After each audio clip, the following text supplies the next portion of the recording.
جن لوگوں پر حج فرض ہو جائے وہ 3 کام لازمی کریں۔ نحمدہ و نصلی علی رسولہ الکریم۔ محترم ناظرین، آج کا ہمارا یہ ویلوگ ان لوگوں کے لیے ہے جن لوگوں پر حج فرض ہو چکا ہے۔ پہلا کام وہ یہ کریں، جن پر حج فرض ہو گیا وہ حج میں تاخیر نہ کریں، سفر حج کی تیاری کریں، حج کے پیسوں کو جمع کریں، حج کی چیزوں کو جمع کریں تاکہ وہ اس فریضے کو جلدی سے جلدی ادا کر سکیں۔ موت کا کوئی پتہ نہیں۔ جب آپ لوگوں نے سامان سفر تیار کر لیا تو اس کے بعد آپ لوگوں نے دوسرا کام یہ کرنا ہے، یہ سفر جو ہے یہ سفر اللہ کی رضا کے لیے ہو، سیر و تفریح کے لیے نہ ہو، شہرت مقصود نہ ہو، دکھلاوا مقصود نہ ہو، حاجی کا لقب حاصل کرنا نہ ہو، صرف اور صرف اللہ کے لیے ہو۔ وَأَتِمُّ الْحَجَّ وَالْعُمْرَةَ لِلَّهِ۔ حج اور عمرہ کرو، اللہ کے لیے کرو، اس میں دکھلاوا، ریا نام کی بالکل چیز نہ ہو۔ اللہ کے نبی صلی اللہ علیہ وسلم کا فرمان ہے، اعمال کا ثواب نیتوں پر موقوف ہے۔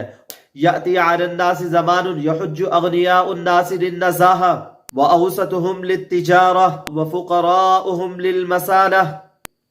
اللہ کے نبی صلی اللہ علیہ وسلم کا فرمان ہے، ایک زمانہ آئے گا ان میں سے مالدار لوگ حج سیر و تفریح کے لیے، آب و ہوا کو چینج کرنے کے لیے، صحت یابی کے لیے حج کریں گے، اور درمیانے درجے کے لوگ تجارت کے لیے، فقراء سوال کے لیے، علماء جو لوگ ہوں گے وہ نام و نمود اور شہرت کے لیے حج کریں گے۔ محترم ناظرین، حج کے سفر کے اندر ہم تجارت کی بالکل نیت نہ کریں، صرف اور صرف اللہ کی رضا کے لیے کریں۔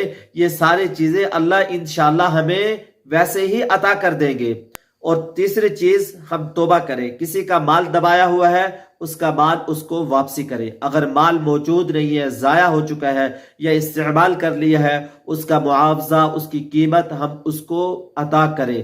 والدین ناراض ہیں، بہن بھائی ناراض ہیں، چاچا ناراض ہے، اس طریقے سے جو رشتہ دار ناراض ہیں ان سے جا کے صلح کریں۔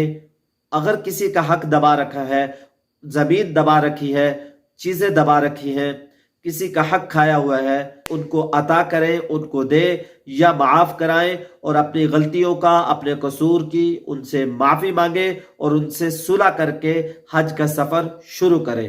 محترم ناظرین، حج کے سفر سے پہلے ہم توبہ کریں۔ توبہ کا مستحب طریقہ یہ ہے، پہلے غسل کر لیں، اگر غسل نہیں کرتے تو وضو کر لیں، وضو کرنے کے بعد 2 رکعت نماز توبہ پڑھیں، اور اس کے بعد ہم درود شریف پڑھیں اور استغفار کریں، اور اس کے بعد اللہ تعالیٰ سے رو کر، گڑ گڑا کر، عاجزی کے ساتھ توبہ کریں اور اللہ تعالیٰ سے معافی مانگیں اور آئندہ طے کریں ہم انشاءاللہ یہ گناہ کبھی نہیں کریں گے۔ اور یہ دعا بتاتا ہوں، یہ دعا آپ لوگ اپنی ڈائری پہ لکھ بھی لیں، اس کو یاد کر لیں، یہ جامع دعا ہے، اس دعا کو بھی پڑھیں۔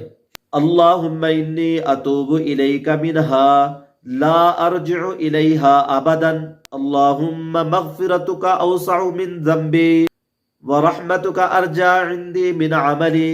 اے اللہ، میں اپنے گناہوں سے پختہ توبہ کرتا ہوں اور اس کا پختہ ارادہ کرتا ہوں، پھر گناہ کبھی نہیں کروں گا۔ مجھ کو آپ کی رحمت پر زیادہ اعتماد ہے اپنے عمل کی بنسبت، تیری رحمت میرے گناہ سے بدرجہ وسیع ہے۔ اس طریقے سے ہم اللہ تعالیٰ سے معافی مانگیں۔ پہلا کام، حج فرض ہو جائے تو ہم جلدی کریں حج میں۔ دوسرا کام، اپنی نیت کو ٹھیک رکھیں۔ اور تیسرا کام، حج کے سفر سے پہلے کسی کا حق دبا رکھا ہے اس کو واپسی کریں، والدین سے صلح کریں، ناراض کر رکھا ہے ان سے معافی مانگیں۔ چوتھا، توبہ کا مستحب طریقہ یہ میں نے آپ لوگوں کو بتا دیا، اس طریقے سے توبہ کریں اور یہ دعا پڑھیں۔ انشاءاللہ ایک دوسرے ولاگ میں ملیں گے، دعاؤں میں یاد رکھیں۔ السلام علیکم ورحمۃ اللہ وبرکاتہ۔